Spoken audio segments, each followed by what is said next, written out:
मृत्यु है तो मोक्ष की खोज है।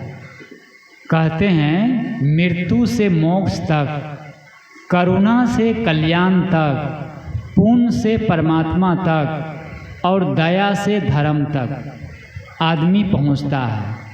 क्या है? मृत्यु से मोक्ष तक। यदि मौत है तो मोक्ष की खोज है, कल्याण की खोज है, शांति की खोज है।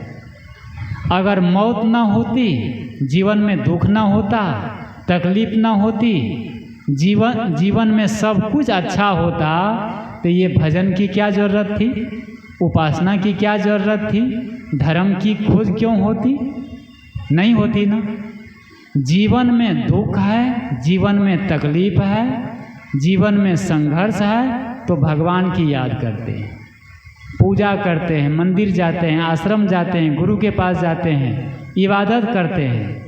और जीवन में ये सब न हो, कुछ न हो, सब अच्छा ही अच्छा चल रहा हो, तो आदमी भगवान को भूल जाएगा, भक्ति भूल जाएगा, धर्म कर्म सब भूल जाएगा और जीवन उसका नरक बन जाएगा।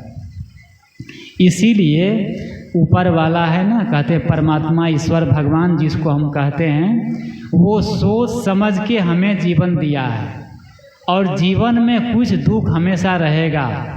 अर्थात सबको याद करिए कि हम सोचते हैं कि जीवन में कोई दुख ना हो और कभी ना हो, ऐसा होने वाला नहीं है। ऐसा परमात्मा होने ही नहीं देता है। वो सोचता है कि यदि इनको पूरा सुखी कर दूं तब तो ये मुझे ही भूल जाएगा, है ना। महाभारत में जब कुंती से पूछा गया, श्री कृष्ण महाराज ने पूछा कि आपको क्या चाहिए, आप इतना उपासना करते हैं, भक्ति करते हैं, ठीक है, आप बताइए कि आपको क्या सुख दें, मुखमंगा वरदान मैं देने के लिए तैयार हूँ, आपको क्या चाहिए। तो कुंती ने क्या मांगा था? कुंती ने कहा कि भगवान, अगर आप देना ही चाहते हैं तो मेरे जीवन में दुख बना रहे। कुंती माता ने कहा कि यदि आप देना ही चाहते हैं प्रभु, तो मुझे वह दीजिए कि मुझे सब दिन कुछ न कुछ दुख बना रहे, यही मैं मांगती हूँ। कृष्ण भगवान मुस्कुराए और कहे, सब तो सुख मांगते हैं, समृद्धि मांगते हैं, शांति मांगते हैं, धन मांगते हैं, पैसे मांगते हैं, और आप दुख क्यों मांगती है? महाराज कृष्ण ने कहा कि आप दुख क्यों मांगती है? तो कुंती ने कहा कि जब हमें दुख बना रहेगा जीवन में, तो आपकी भक्ति, आपकी पूजा, आपकी आराधना मैं करती रहूँगी, और पूजा आराधना भक्ति करते करते मैं भी मुक्त हो जाऊँगी, मेरा भी कल्याण हो जाएगा। और जब हमेशा सुख ही सुख रहेगा तब तो भूल जाऊँगी। किसी ने कहा है, आंसू न होते तो आंखें इतनी खूबसूरत न होती, दर्द न होता तो खुशियों की कीमत न होती, पूर्ण करता यूं ही रब सबकी मुरादे, तो इबादत की ज़रूरत न होती, इबादत की ज़रूरत न होती। क्या कहते हैं? अगर आंसू न होते तो आंखें इतनी खूबसूरत न होती। जब आँख में कुछ कचरा पड़ जाता है तो आंसू आने लगते हैं, है ना। कुछ भी पड़ा, कीड़ा पड़ा, कुछ भी पड़ा, तो आँख में क्या आते हैं? आंसू। आंसू आने का अर्थ है आँख अब साफ होगा। जो भी कचरा पड़ा है ना, आँख को झाड़ू लगाने वाला क्या है? आंसू। कुछ भी पड़ा तो आंसू निकलना है, सही है। तो कहते आंसू ना होते तो आँखें इतनी खूबसूरत न होती, दर्द न होता तो खुशियों की कीमत न होती। अगर दर्द न होता, दुख न होता, तो खुशी की कोई कीमत आदमी नहीं समझता। पूर्ण करता यूं ही सबकी मुरादे रब, तो इबादत की ज़रूरत न होती। रब मतलब परमात्मा, ईश्वर भगवान। सबकी इच्छा भगवान ऐसे ही पूर्ण कर देते, है ना।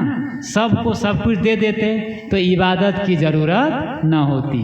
ये भक्ति, पूजा, उपासना की कोई तब ज़रूरत ही नहीं थी। इसीलिए प्रकृति, परमात्मा हर व्यक्ति को जीवन में कुछ न कुछ तकलीफ, है ना, कुछ न कुछ दुख, कुछ न कुछ प्रतिकूलता बनाए रखते हैं।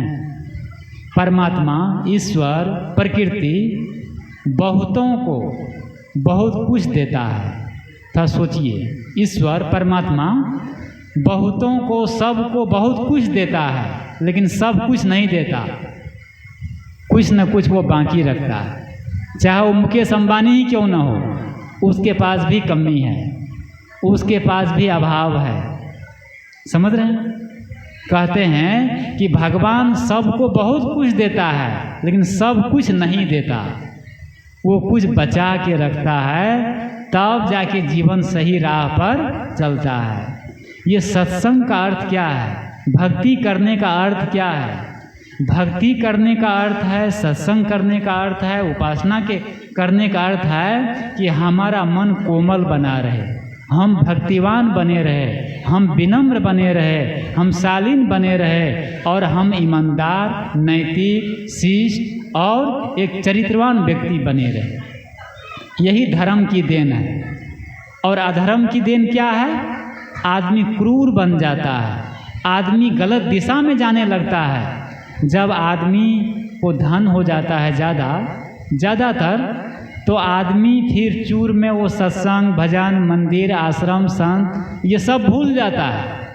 प्रायः अभी देखिए कि महानगरों में, शहरों में लोग अमीर है, पैसा है उसके पास, सब कुछ है, अब उसको ये भजन, भक्ति, सत्संग उसको सुहाता नहीं है, उसको अच्छा नहीं लगता है, क्योंकि उसके पास कमी नहीं है, लगता है पैसा सब कुछ है और पैसा हमारे पास है ही। लेकिन उसी के जीवन में प्रकृति, परमात्मा ऐसी बीमारी दे देता है, ऐसा दुख दे देता है, तब जाकर वो मंदिर में जाता है। शायद आज तक मंदिर में नहीं गया है, लेकिन जब दुख आ गया, एक्सीडेंट हो गया, कुछ हो गया, विपत्ति आ गई, तब वो मंदिर में जाता है, गुरुद्वारे में जाता है, भगवान के पास जाता है। तो सबको जीवन में, मैं कह रहा था कि मृत्यु से मोक्ष की ओर, मृत्यु ना होती और दुख ना होता तो मोक्ष की खोज ही नहीं होती। अगर दुख ना होता तो सुख की कल्पना नहीं होती। दुख है तो सुख की कीमत है, धूप है तो छाया की कीमत है, प्रतिकूलता है तो अनुकूलता की खोज है। तो हम सबको अपने जीवन में जो ये बात कि जीवन में कुछ न कुछ लगा रहता है, इसका अर्थ है कि प्रकृति कह रही है कि आप भजन करो, आप भक्ति करो, और अच्छे मन, वाणी, कर्म को सही दिशा में। हमारे जीवन के 3 हिस्सा है, जन्म, जीवन और मृत्यु। जन्म का हमें कोई पता नहीं है। किसी को पता है जब जन्म ले रहे थे कितना दुख हुआ था, कितना कष्ट हुआ था? तो जन्म का हमें पता नहीं है। हाँ, जो माता पिता है, बुजुर्ग लोग हैं, वे जब जन्म होता है बच्चा का तो वो क्या लिख लेते हैं? नाम लिख लेते हैं, सब वो लिख लेते हैं। तो कहते हैं कि ये जन्मदिन ये है। ये जन्मदिन कौन लिखता है? हम लिखते हैं? वो बच्चा लिखता है? नहीं, उसके माता पिता लिखते हैं, वहाँ जो रहते हैं वो लिखते हैं। तो जन्म का कोई पता नहीं है। और मृत्यु का पता है? न तो जन्म का पता है न मृत्यु का पता है। जन्म का पता नहीं, जन्म हम कैसे लिए, कितना दुख सहे, क्या हुआ, कोई पता नहीं। अचेत अवस्था में बालक, बच्चा जन्म लेता है, तो जन्म का कोई पता नहीं, और मृत्यु का भी कोई पता नहीं है। मृत्यु कब होगी, कैसे होगी, क्या होगा, इसका कोई पता नहीं है। तीसरा है जीवन। तीसरा क्या है? जीवन। जीवन हमारे हाथ में है, हमारी मुट्ठी में है, जीवन को हम जी रहे हैं। तो जीवन को हम कैसे जीना है, जीवन को हम कैसे जीना है, ये हमारे हाथ में है। जन्म को हम नहीं सुधार सकते और मृत्यु को भी नहीं सुधार सकते। किसको सुधार सकते हैं? सिर्फ और सिर्फ जन्म को। और जन्म यदि सुधार लिए, ये जीवन को अच्छा बना लिए, तो मृत्यु भी सुधर जाएगी और जन्मदिन भी मनाना शुरू हो जाएगा, जयंती भी मनाई जाएगी और पुण्यतिथि भी मनाई जाएगी। बीच में क्या है? जीवन। जीवन में हमें क्या क्या चाहिए। जीवन में हमें जो कुछ मिला है उसका सदुपयोग करना। तन है, धन है, मन है, जो चीज़ है उन चीज़ों का सदुपयोग करेंगे तो जीवन हमारा स्वर्ग की ओर जाएगा। जीवन में मक्खन इकट्ठा होगा, मन में शांति आएगी और इस जीवन से, मन से, वचन से, कर्म से, धन से यदि इसका दुरुपयोग करेंगे तो क्या होगा? मन बेचैन हो जाएगा, मन अशांत हो जाएगा, मन दुखी होगा। आदमी जो कर्म करता है ना वो सब उसके ऊपर लौटता है। पैसा है, पैसा एक शक्ति है। ये हाथ है, हाथ एक शक्ति है। इस हाथ से हम एक गिरते हुए को उठा सकते हैं, इस हाथ से हम सहारा दे सकते हैं और क्या क्या कर सकते हैं? इस हाथ से दुआ दे सकते हैं, इस हाथ से सेवा कर सकते हैं ना। और इस हाथ से और क्या कर सकते हैं? इस हाथ से किसी को मार भी सकते हैं डंडा से। एक राजस्थान की घटना है, गुरुदेव जी अभिलाष साहब जब कार्यक्रम था तो कार्यक्रम के बाद जब अपने निवास में आए तो एक लड़का था, एक मोटा ताजा, तो वो 3 साल पहले गुरुदेव से मिले थे। वो स्वस्थ था और उसकी हाथ टूट गई थी। जब हाथ टूट गई, कहीं गिरा था तो हाथ में बैंडेज था और गुरुदेव जी के पास आया तो गुरुदेव जी ने कहा, बेटा तुम्हारा हाथ जो टूटा था क्या हुआ? कहा, गुरुदेव जी ये हाथ तो वैसे ही है, ठीक नहीं हुआ, लेकिन एक हाथ है ना, एक हाथ से अभी मैं 4 आदमी को मार सकता हूँ। वो आदमी क्या कहता है कि एक हाथ तो टूट गया है और एक हाथ से 4 आदमी को मैं गिरा सकता हूँ। आप बताओ, एक हाथ जो टूट गया या एक हाथ बचा है, एक हाथ से 4 आदमी को गिरा सकता है लेकिन एक आदमी को उठा नहीं सकता है। ये क्या है? मतलब शरीर का दुरुपयोग, अपने शक्ति का दुरुपयोग। तो तन है, ये शरीर का दुरुपयोग करेंगे तो हमें कहाँ ले जाएगा? शरीर ये नरक में ले जाएगा। इसी प्रकार ये पैर है, आँखें है, पैर से हम कहाँ जाते हैं? रोज मंदिर जाते हैं, आश्रम जाते हैं, अच्छी जगह जाते हैं तो क्या होता है? मन शांत होता है, मन खुश होता है। कोई आदमी आश्रम जा रहा हो संतों से मिलने के लिए, मंदिर जा रहा हो, उससे कोई पूछता है आप कहाँ जा रहे हैं? कोई पूछ दे कि आप कहाँ जा रहे हैं, वो मुस्कुरा के कहेगा मंदिर में जा रहा हूँ, आश्रम में जा रहे हैं, चलो ना, चलोगे? कहेगा ना, तुम भी चलो। वो हंस के कहेगा। लेकिन एक चोर चोरी करने जा रहा है और उसको कोई पूछ दे कि कहाँ जा रहे हो, क्या कहेगा? कहेगा मैं चोरी करने जा रहा हूँ, चलो। वो बात छुपाएगा और वो भयभीत हो जाएगा। सही है ना? मतलब पाँव से एक आदमी कहाँ जा रहा है? मंदिर भी जा रहा है और दूसरा आदमी चोरी करने भी जा रहा है। कितना अंतर है? तो इसीलिए कबीर साहब ने जो कहा, संत मिलन को जाइए तजी माया अभिमान, ज्यों ज्यों पग आगे धरे कोटिन यज्ञ समान। करोड़ों यज्ञ, 1 लाख नहीं, कबीर साहब कितनी बड़ी बात कहते हैं। यदि आप आश्रम में जाते हैं, मंदिर में जाते हैं, संतों के पास जाते हैं और जैसे जैसे कदम बढ़ाते हैं आपके मन में शांति बढ़ती है, मन की खुशी बढ़ती है, पवित्र एनर्जी बढ़ती है, ऊर्जा बढ़ती है, शक्ति मिलती है। तो जो मन खुश हुआ, मन प्रसन्न हो रहा है, आपको शक्ति मिल रही है ना, यही करोड़ों यज्ञ का फल है, यही करोड़ों यज्ञ का फल है। कहते हैं लोग, एक देहात में कहावत है कि रोज रोज किसी के घर जाने से रोज किसी के घर जाने से इज्जत कम हो जाती है। सही है क्या? रोज किसी के घर जाओ, रोज किसी के घर में तो सम्मान, इज्जत कम हो जाती है और जाना नहीं चाहिए रोज। तो रोज किसी के घर जाने से इज्जत कम हो जाती है। लेकिन एक घर है जो रोज जाएंगे तो आपकी इज्जत बढ़ जाएगी, प्रतिष्ठा बढ़ जाएगी और लोग आपको सम्मान की दृष्टि से देखने लग जाएंगे, लोग आपके पांव छूने लग जाएंगे। वो कौन घर है जानते हैं? वह घर है भगवान का घर। वह घर है मंदिर, वह घर है आश्रम, वह घर है संतों का।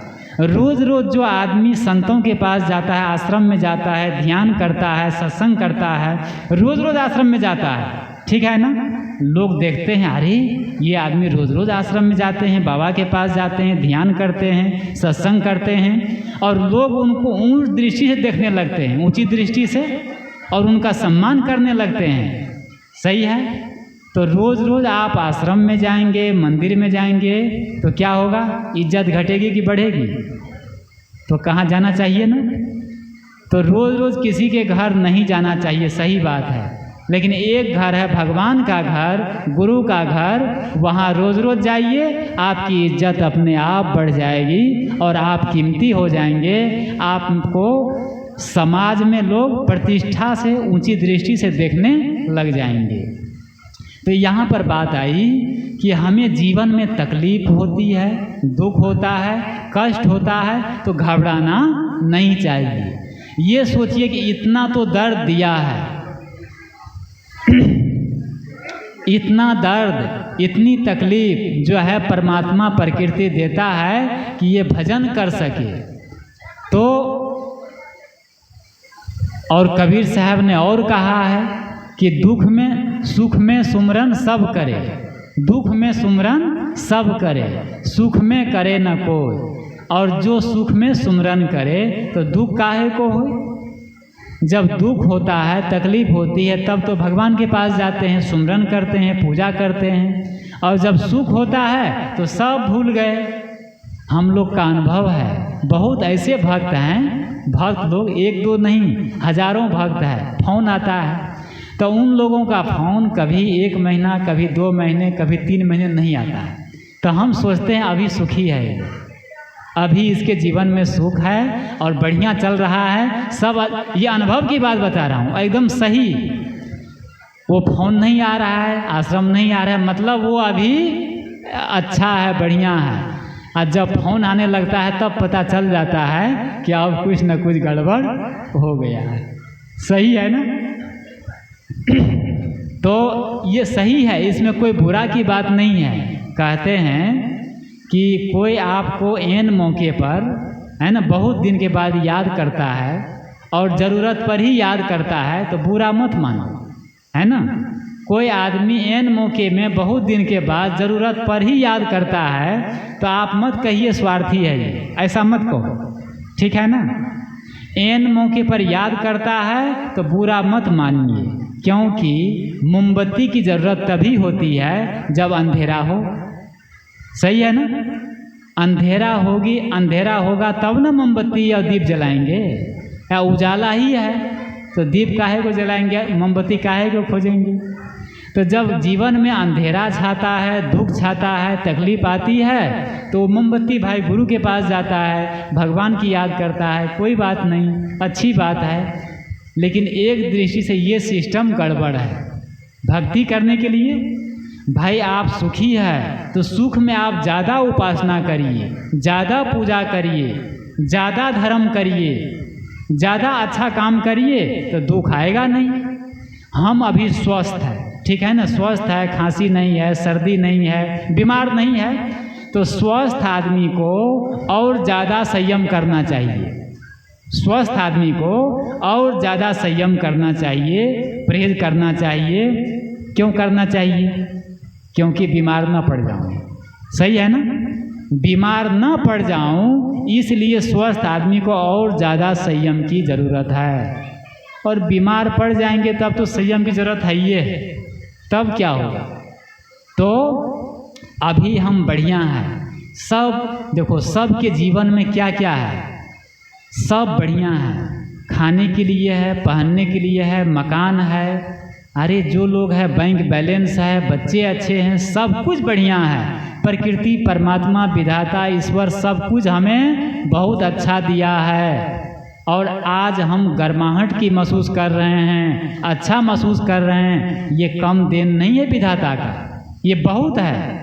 और इतना सब कुछ पा करके सुबह से उठते हैं, पेट भर खाते हैं, मुस्कुराते हैं, नए कपड़े पहनते हैं, और साड़ी है तो कई जोड़ी एक दिन में कपड़े पहनते हैं। सब कुछ, इतना सब कुछ है बढ़िया, इसके बाद जब रात में सोने जाओ तो थोड़ा सा एक बार जिसने हमें सब कुछ दिया, आज का नया जीवन दिया, ओंठों पे मुस्कान दिया, शरीर पर कपड़े दिया, खाने के लिए भोजन दिया, इतना बढ़िया भव्य बिल्डिंग बना, सब कुछ अच्छा है, तो एक बार सोने के लिए जाओ तो एक बार उस प्रकृति का, परमात्मा का एक बार कि क्या कहना चाहिए कि आज मुझे बहुत दिया, है ना, बहुत दिया, नया जीवन दिया, है ना, धन धान से परिपूर्ण दिया, बच्चे अच्छे हैं, है ना, संपत्ति बढ़िया है, हमारा जीवन सुंदर है, मन सुंदर है। हे प्रकृति, हे परमात्मा, हे ईश्वर, आपका कोटि कोटि आभार, आपका बहुत बहुत शुक्रिया।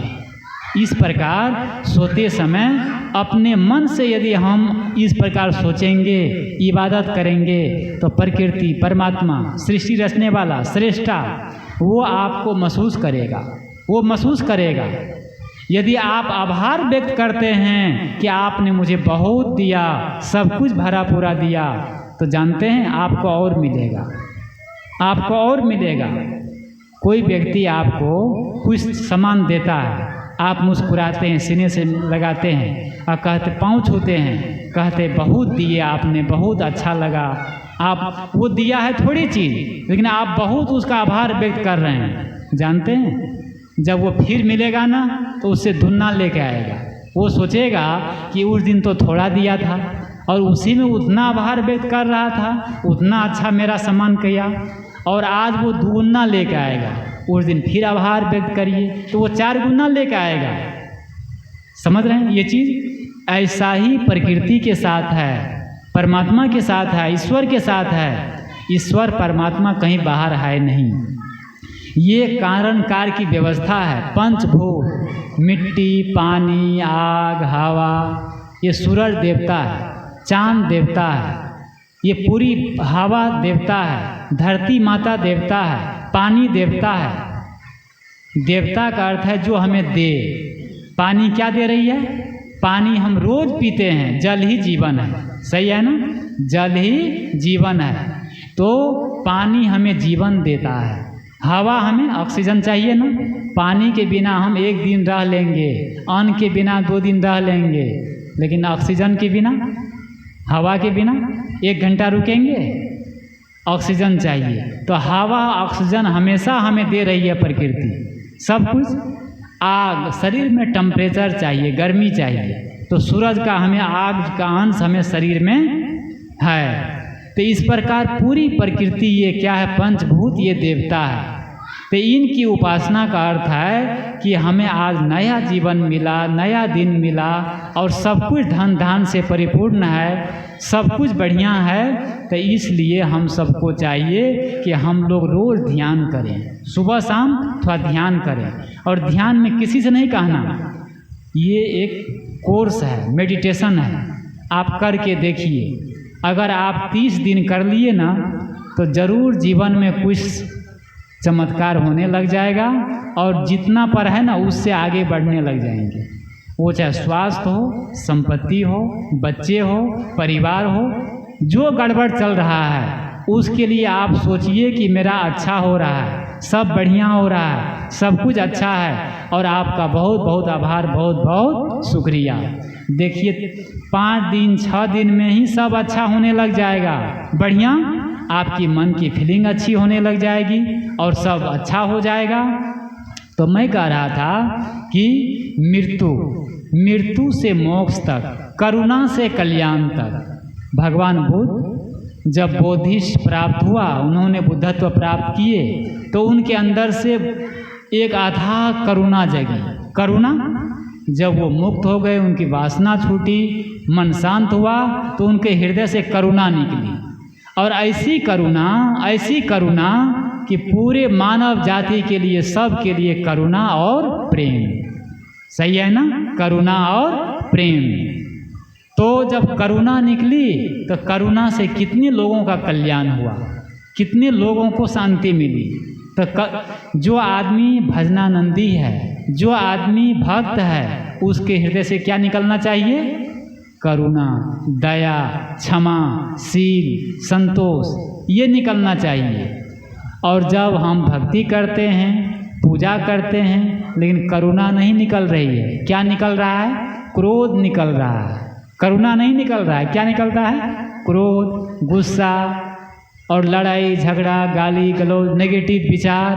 तब क्या है? इसका अर्थ हुआ कि हम भजनानंदी नहीं है, हम भक्त नहीं है। भले आप 4 घंटा पूजा करिए, भले आप रोज मंदिर जाइए, भले आप रामायण का पाठ करिए, ये पाठ मूल्यवान नहीं रखता है। मूल्यवान रखता है हमारा जीवन, हमारा स्वभाव, हमारी वाणी, हमारी सोच, हमारे विचार। हमारे विचार कितने सुंदर है, हमारी सोच कितनी सुंदर है। ये अगर सोच अच्छी है, विचार अच्छे हैं तो हमारा जीवन अच्छा है। सोच अच्छी है तो जिंदगी अच्छी है। और सोच अगर गंदगी है, गंदी मतलब नेगेटिव, मतलब ईर्ष्या द्वेष, ये सब सोचते हैं तो फिर जीवन में शांति नहीं आएगी। किसी ने कहा है यदि मुख से गंदे बोल निकलते हैं, हमारे मुख से गंदे बोल निकलते हैं तो सोचो उसका मन कितना खराब होगा। मन टंकी है। मन क्या है? स्टोर है। टंकी होती है ना, टंकी से पानी आता है, टोटी से, नल से निकलता है, तो कहाँ भरा हुआ है? टंकी में भरा हुआ है। जो टंकी में भरा होगा पानी तो पानी निकलेगा, और शहद भरेंगे तो शहद निकलेगा, दूध भरेंगे तो दूध निकलेगा, और अमृत भर दिए तो अमृत निकलेगा। सही है ना? जो टंकी में होगा वो नल से, टोटी से निकलेगा। हर आदमी का मन, हर आदमी का हृदय क्या है? ये टंकी है। और मुख क्या है? मुख टोटी है, मुख नल है। जो भीतर में होगा वो मुख से निकल जाएगा। किसी ने कहा है हर इंसान एक दुकान है। इंसान क्या है? मनुष्य क्या है? एक दुकान है। और मुख ताला है। जब ताला खुलता है तभी पता चलता है कि दुकान हीरे का है या कोयले का है। सही है ना? दुकान क्या है? हर आदमी क्या है? एक दुकान के समान है, दुकान है। और मुख क्या है? ताला है। ताला खुलेगा तभी पता चलेगा कि भीतर दुकान कोयले की है कि हीरे की है। सही है ना? क्या समझे इससे? इसको ये सब एक थर्मामीटर है हमारे स्वभाव को परखने के लिए, कि हमें अपने जब भी बोलो मीठा बोले। हम कुछ दूसरों को दे पाए या न दे पाए, लेकिन मीठा वचन तो दे सकते हैं, मीठी वाणी तो दे सकते हैं। तो इसलिए हम सबको मीठा वचन देना चाहिए। एक सेठ जी थे, तो सेठानी थी, मालकिन थी, बहुत संपत्ति थी। तो सेठानी का शरीर छूट गया, 3 बहुएं थी। जब सेठानी के शरीर छूट गया तो अब घर में विवाद हो गया कि मालकिन कौन बनेगी, तिजोरी की चाबी किसके पास होगी, अपार संपत्ति है। तो बड़ी वाली कहती है मालकिन मैं बनूंगी क्योंकि मैं बड़ी हूँ। मझली कहती है मालकिन मैं बनूंगी क्योंकि मेरा पति अमेरिका में रहता है, ज़्यादा पैसा कमाता है। छोटी वाली कहती है मालकिन मैं बनूंगी, मेरा पति तो उससे भी ज़्यादा कमाता है। तीनों में विवाद होने लगा। सेठ जी ने कहा कि इस आधार पर मालकिन मैं नहीं बनाऊंगा, मालकिन मैं इस तुम लोग की परीक्षा लूँगा, तब जो परीक्षा में पास होगी ना उसी को मैं मालकिन बनाऊंगा। सेठ ने कहा कि ये बताओ सबसे दूर आवाज़ किसकी जाती है? बड़ी वाली से पूछा सेठ जी कि सबसे दूर तक आवाज़ किसकी जाती है? तो बड़ी वाली बहू ने कहा कि पिताजी जब रात में सियार भूखता है ना, सियार, तो बहुत दूर तक आवाज़ जाती है, लोग की नींद खुल जाती है। सेठ जी मझली वाली से पूछा तुम बताओ। तो उसने कहा कि कुत्ते की आवाज़ बहुत दूर तक जाती है, रात में भूखता है कुत्ता झाँव झाँव तो लोग की नींद खुल जाती है। सेठ ने, जो छोटी वाली थी अभी नई आई थी, वो चुप रही। तो सेठ ने कहा तुम भी बताओ। तब वो छोटी वाली ने बड़े विनम्र से कहा पिताजी सबसे दूर आवाज़ जाती है मीठी वाणी, सबसे दूर किसकी आवाज़ जाती है? मीठी वाणी। मीठी वाणी का अर्थ है कि जो आप सम्मान किए, किसी को अच्छा बोले, आपके दरवाजे पर कोई आया या कोई गेस्ट आया, कोई भी आया, उसके साथ में अच्छा व्यवहार किए, मीठा बोले, प्रेम से बोले। और वो आया था कहाँ से? अमेरिका से आया था, इंग्लैंड से आया था, ठीक है। और वो चला गया। अब आपके घर से तो चला गया, वो हज़ारों मील दूर अमेरिका चला गया। वहाँ जाके वो अपने घर में अपने मित्रों से कहता है कि भारत गया था उस घर में, और उस घर के लोग इतना बढ़िया से हमें मीठा बोला, सम्मान किया, है ना, इतना बढ़िया सम्मान दिया। तो वो आवाज़ कहाँ चली गई? उसके साथ में आप मीठा बोले यहाँ, और वो मीठा कहाँ तक पहुँच गई? अमेरिका तक पहुँच गई। तो दूर आवाज़ किसकी जाती है? मीठी वाणी, सम्मान का भाव, प्रेम का भाव। तो हम सबको अपने जीवन में, जीवन को, आज देखो पुण्यतिथि, एक आदमी इस घर के पिता वे आज नहीं है, और उनके पुण्यतिथि हम मना रहे हैं। तो उनके स्मृति दिवस में, उनकी श्रद्धांजलि में, उनके पुण्यतिथि में हम सबको याद करना चाहिए कि हम लोग अपने जीवन को इतना धर्म से, शुभ कर्मों से, पवित्र पूजा आराधना से अपने जीवन को अच्छा बनाएं, मन को सुंदर बनाएं, और परिवार में प्रेम का प्रसारण। सब परिवार के जितने लोग हैं, सास है, बहू है, पिता है, पुत्र है, बच्चे हैं, सब देवी देवता है, सब भगवत स्वरूप है। सबके साथ में सुंदर व्यवहार। यदि घर में आप सबके साथ में मीठा बोलते हैं, सबके साथ में सुंदर व्यवहार करते हैं, प्रेम से बोलते हैं, तो घर वाले आपको जीते जी आरती करेंगे, पूजा करेंगे, पाँव छुएंगे, सम्मान की दृष्टि से देखेंगे, और शरीर छूटने के बाद वे पुण्यतिथि मनाएंगे और जयंती में करेंगे। कब करेंगे? जब घर का जीवन, पारिवारिक जीवन आपका सुंदर है, मधुर है। तो हम सबको जीवन को सुंदर बनाएं, पारिवारिक जीवन में प्रेम का जो गंगा है ये बहाएं, और सबको भक्ति और धर्म की आराधना करनी चाहिए।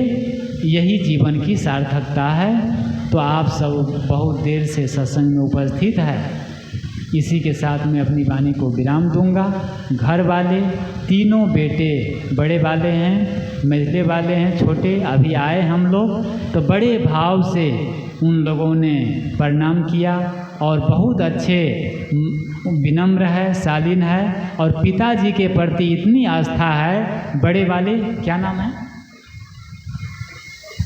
तो बड़े वाले हैं बबलू जी, है ना, श्री बबलू जी, उन्होंने कहा कि बाबा हम पिताजी के पुण्यतिथि पर हर साल भंडारा करेंगे। अभी कह रहे थे। तो उनके मन में इतने धर्म के प्रति, पिता के प्रति इतनी श्रद्धा और प्रेम का भाव है पूरे। और माता जी है, देखिए इतना बढ़िया तप तितिक्षा करके, संतों को बुला करके सत्संग कराए, आप लोग को बुला करके ये भोजन भंडारा का कार्यक्रम करवाए। बहुत ये पूरे घर वाले सब बहु लोग हैं, बहुत पुण्य के भागी है। उन लोग को बहुत बहुत साधुवाद है, बहुत बहुत शुभकामनाएं हैं। इसी के साथ मैं अपनी बात को विराम देता हूँ। बोलिए सद्गुरुदेव की जय।